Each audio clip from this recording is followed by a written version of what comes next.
Nini shida? Ha? Nini shida? Unauliza nini shida? Wewe hujui. Mimi kafanya niende ushago. Mimi narudi ushago. Nimekufukuza. Nimekufukuza. Mimi narudi ushago. Huwezi niweka kwa hii nyumba. Sina imani. Shida ni gani? Oh, hujui kitu tunafanya kwa hii nyumba. Saa 2 bro, saa 2. Nyumba ni ya nani? Nyumba ni ya nani? Nyumba ni yako, sijakataa.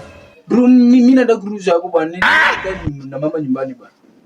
Yaani kabla wewe usome unanisikia sio ndugu yangu. Saa 2 hata kama ni wewe saa 2 na mtu hata watu wezi niona tu room anza hata saa 6 usiku hata kama nishalala hata kama at least hata nijifanye nimelala.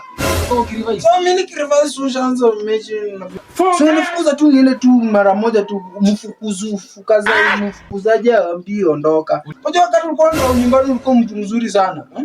Hata tunafanya hizi mambo. Si at least tuanze tuko saa 8 nikishalala. Yesu, sikia. Kusema tu kweli unaanza mechi mapema. Hiyo tu unajua baada mimi ni mwanaume umejua ukifanya unajua unasikia na mimi pia ni mwanaume. Mimi tu niende tu nyumbani. Mimi sikupei fare. Sikupei fare mimi. Utatembea?